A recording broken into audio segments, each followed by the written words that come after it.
आप लोगों का पहले तो बहुत बहुत दमदार वाला वेलकम है ना, एकदम हम आग लगा देंगे। तो एडवांस कॉन्सेप्ट इन जीआई, वैसे तो इस टॉपिक को हम लोग आगे कवर करते हैं जब हम लोग पढ़ेंगे ना कैलकुलेशन ऑफ स्टीरियो, तो इसमें पूरा ये सब कवर होने वाला है। लेकिन लास्ट वाली वीडियो के बाद मुझको कुछ एक दो बच्चे बोल रहे थे सर ये वाला टॉपिक थोड़ा फंस रहा है, तो देख लो यार बहुत सिंपल केस है, ठीक है। अच्छा अभी ज्यादा उलझेंगे नहीं ना, एकदम सिंपल वाला ही केस, ज्यादा हाई फाई वाला केस इसमें नहीं लेना है। हाँ तो जो चैलेंजर वाले क्वेश्चन है वो आएंगे ना आगे, स्ट्रक्चरल तो खत्म किया है। तो जब स्टीरियो का कैलकुलेशन करेंगे ना, नंबर ऑफ स्टीरियो, तो इसके बहुत तगड़े तगड़े वाले सवाल लेके आऊंगा मैं, ठीक है। तो चलो पहले तो एक समझ लो कि जीआई में किस चीज पे बताने वाला हूँ। तो मैं एक तुमको पहले एक कंपाउंड बनाता हूँ, जैसे ये तुम्हारा मान लो है ना, CH इधर लगा दो, CH3 इधर आप लगा दो, CH3 इधर आप लगा दो H, तो ये ट्रांसफॉर्म दिख रहा है मेरे को, है ना। अच्छा अगर मैं इसको ऐसा लिखता, ऐसा ना लिख के मैं इसको ऐसा लिखता, क्या लिखता, मैं इसको लिख देता CH डबल बॉन्ड, इधर क्या है CH, और मैं लगा देता CH3, और मैं लगा देता CH3। तो तुम लोग समझ जाते ना इसके दो फॉर्म आएंगे, दो फॉर्म आएंगे, समझ जाते कि नहीं समझ जाते। देखो साफ साफ दो फॉर्म आता है ना। अरे बराबर वो काटा इसलिए हूं क्योंकि यहाँ पर एक्चुअल में स्टीरियोजेनिक एरिया क्या है, स्टीरियोजेनिक एरिया। तो अगर एक आता है स्टीरियोजेनिक एरिया, अगर एक आता है तो दो फॉर्म आते हैं सिस ट्रांस वाला। लेकिन अगर स्टीरियोजेनिक एरिया एक से ज्यादा आ रहा है तो थोड़ा गड़बड़ होगा। अच्छा इसका एक ट्रांस बना है तो सिस भी बनेगा ना। तो स्टीरियोजेनिक एरिया अगर एक ही है तो कोई दिक्कत नहीं भाई, एक से सिक्स ट्रांस दो आएंगे। लेकिन अगर स्टीरियोजेनिक एरिया अगर मान लो ज्यादा है, जैसे इस वाले केस में समझना,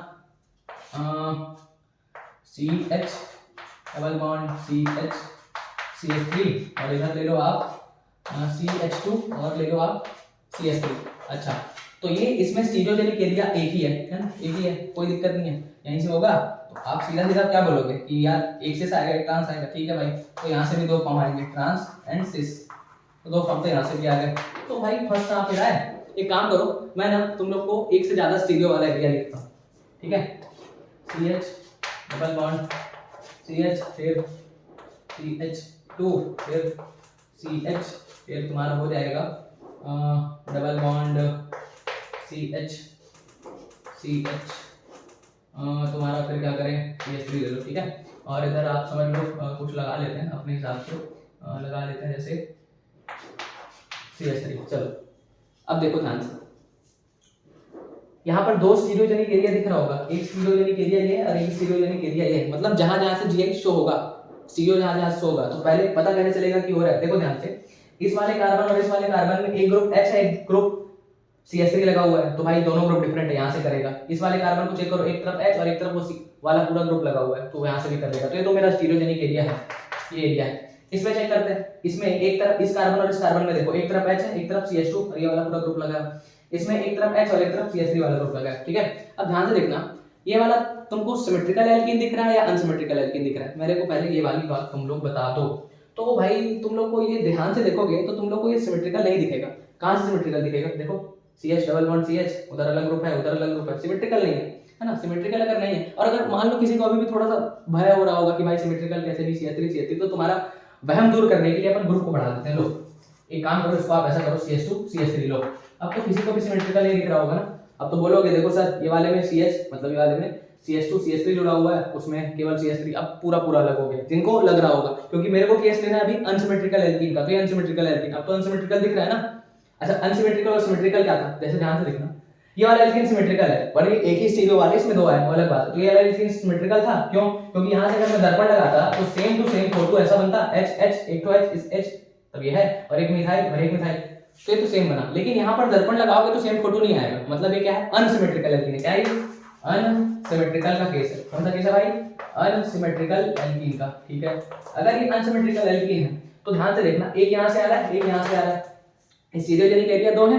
तो अगर अनसिमेट्रिकल एल्कीन है तो तुम लोग क्या करना, सीधे फार्मूला लगा देना, total number of stereo calculate करने के लिए क्या करना है, 2 की पावर n। अच्छा n क्या होता है, n है तुम्हारा स्टीरियोजेनिक एरिया। जहां जहां पर स्टीरियोजेनिक एरिया होगा ना, जैसे एक स्टीरियोजेनिक एरिया यहाँ है क्योंकि यहाँ से जीआई हो रहा है और वहां से भी होगा, तो स्टीरियोजेनिक एरिया, ठीक है भाई। अनसिमेट्रिकल के लिए ना, तो स्टीरियोजेनिक एरिया, एरिया नहीं एरिया, तो ये स्टीरियोजेनिक एरिया 2 की पावर n। अच्छा तो इस पर्टिकुलर केस में टोटल कितने हो जाएंगे, नंबर ऑफ स्टीरियो आइसोमर्स 2 की पावर n, और यहाँ पर n कितना है, 1 और 1 2, तो 2 की पावर 2, तो मतलब यहाँ पर कितना आ जाएगा 4।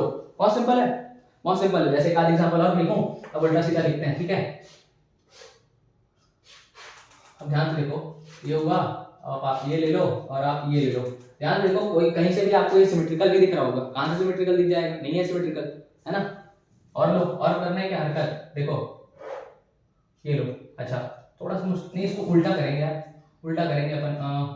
हाँ ये लो, बस यही ले रहने दो, अभी कुछ नहीं, थोड़ा सा उल्टा वाला केस और करेंगे। अच्छा मेरे को बताओ इस सीरोजेनिक एरिया कहाँ पे, तो सर ये वाला एल्कीन तो शो कर देगा, एक तरफ मिथाइल एक तरफ H, एक तरफ ये वाला ग्रुप एक तरफ H, तो यहाँ से तो है। इसको देखो एक तरफ H लगा हुआ है, इधर H लगा हुआ है, और इसमें ये इधर ग्रुप अलग है, इस वाले कार्बन इस वाले, तो यहाँ से भी कर लेगा। अलग अलग ग्रुप है ना, इस कार्बन पे अलग अलग ग्रुप, इस कार्बन पे अलग, यहाँ से भी करेगा। यहाँ देखो यहाँ पर कार्बन, इधर H लगा हुआ है, इधर H लगा हुआ है, तो आई थिंक यहाँ से भी कर लेगा। क्यों? क्योंकि इस कार्बन पे दोनों ग्रुप डिफरेंट, इस कार्बन पे दोनों। अच्छा अब ध्यान से देखना, अगर दोनों ग्रुप, लेकिन यहाँ पर दोनों H लगा है, इधर तो दोनों में H है ना, तो यहाँ से तो नहीं होगा, तो ये वाला मेरा नहीं है, यहाँ से नहीं है। तो एक स्टीरियोजेनिक, एक स्टीरियोजेनिक, एक स्टीरियोजेनिक, तो 3 स्टीरियोजेनिक एरिया आ रहा है, कितना आ रहा है 3, तो यहाँ पर टोटल नंबर ऑफ स्टीरियो कितने करोगे 2 की पावर n, और यहाँ n कितना है 3, तो 2 की पावर 3, मतलब आंसर क्या हो जाएगा 8। बहुत सिंपल, बहुत ही सिंपल है। अच्छा ये एक्चुअल में फील क्या है देखना, समझना। मैं ये वाला केस तुम लोग को बना के दिखा रहा हूँ, देखो क्या चीज है, सिस ट्रांस वाली सीन है ना, सिस और ट्रांस, तो सिस और ट्रांस दो पॉसिबिलिटी है मेरे पास। तो इस वाले को मैं समझा रहा हूँ कि ये परम्यूटेशन कॉम्बिनेशन से एक्चुअल में आता है आंसर, तो मैं थोड़ा आंसर तुमको समझाता हूँ। देखो सिस और ट्रांस, एक पॉसिबिलिटी तो मेरे पास ये हो गई कि एक सिस आ जाए एक ट्रांस आ जाए, है ना। एक पॉसिबिलिटी ये है कि मेरे पास पहला वाला ट्रांस आ जाए, दूसरा वाला क्या आ जाए सिस आ जाए। अच्छा एक पॉसिबिलिटी मेरे पास है कि दोनों सिस आ जाए, और एक पॉसिबिलिटी मेरे पास क्या है कि दोनों ट्रांस आ जाए। तो बस इस तरह से 4 केस हो, 1 2 3 4, तो इसका कितना है 4 आया। अच्छा यहाँ पर 3 लोग हैं, तो आप क्या करोगे, सी बीच में ले लो सिस, एक तरफ कर लो ट्रांस, एक तरफ कर लो ट्रांस, तो एक पॉसिबिलिटी हो गई। अच्छा एक तरफ ट्रांस ले लो, एक तरफ सिस, एक तरफ सिस, ये दूसरी पॉसिबिलिटी, ये सिस ये ट्रांस। तो ऐसे करके आप 8 केस मेरे को कमेंट में करके लिख के दिखाना, तो बिल्कुल आ जाएंगे। तो ये वाला केस समझ में आया, अनसिमेट्रिकल है तो सीधे क्या कर देना 2 की पावर n। अब सिमेट्रिकल वाले में क्या करना है, उसका एग्जांपल पहले लिखते हैं, पर उसके पहले छाप लो। बट अनसिमेट्रिकल चलो कुछ और देखें, ये वाला बता देना।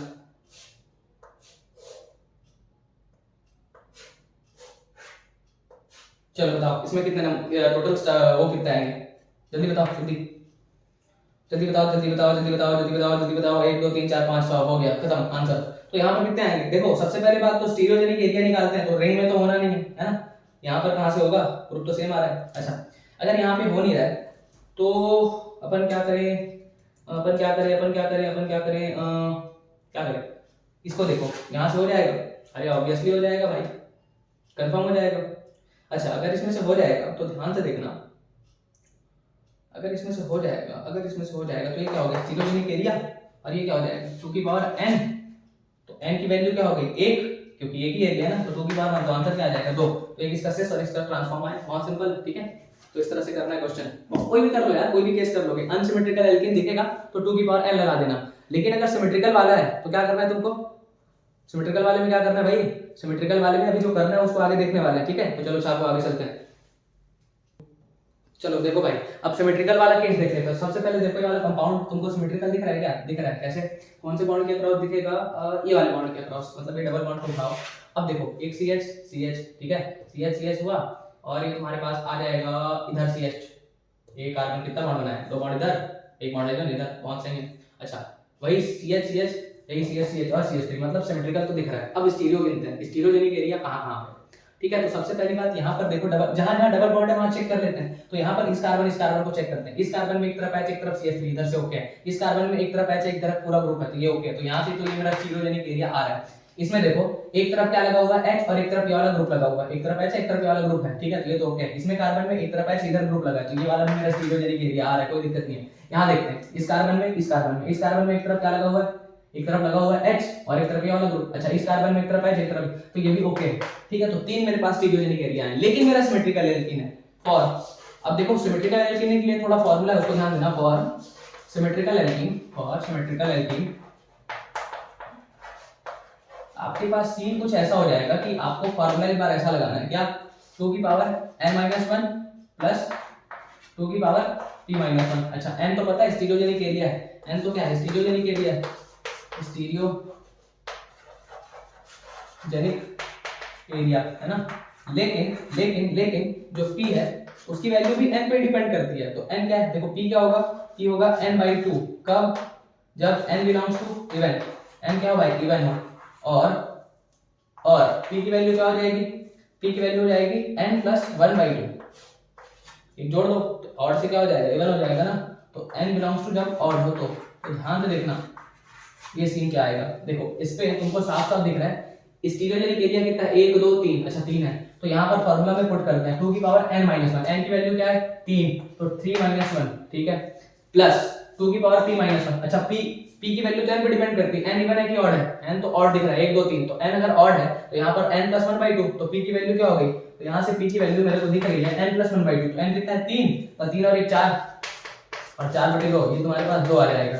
तो 2 की पावर क्या आ जाएगा, प्लस 2 की पावर 2 की पावर 2 की पावर 2 की पावर 2 की पावर 2 माइनस 1 t माइनस 1 ना, देखो n माइनस 1 और p माइनस 1, तो यहाँ से तुम्हारे पास आंसर क्या आएगा 2 की पावर 3 माइनस 1, तो 2 का स्क्वायर हुआ ये, और ये प्लस 2 की पावर माइनस 1 ये 2 हो गया। तो ध्यान देखो 2 दूनी 4, 4 आया ना इसमें से, मतलब 2 का स्क्वायर, और उधर से कितना 2 की पावर 1 तो 2 ही होता है, 4 प्लस 2, तो आंसर क्या आ गया 6।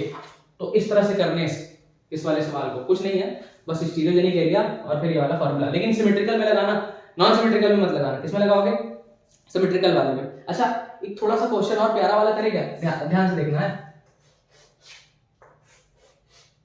ये देखो। अच्छा करें क्या इसको ना, मैं होमवर्क देता हूँ है ना, मन करेगा तो सॉल्व कर दूंगा, तो तुम लोग मेरे को कमेंट में बताना। इसमें टोटल नंबर ऑफ स्टीरियो है ना, ये आ जाएगा तुम्हारा Cl और एक और Cl ले लो, चलो ये लो, तो ये तुमको बताना है कि यहाँ पर क्या सीन हो रहा है। तो चलो बताना तुम लोग इसमें क्या करने वाले हो, क्या करोगे भाई जल्दी बताओ क्या करोगे।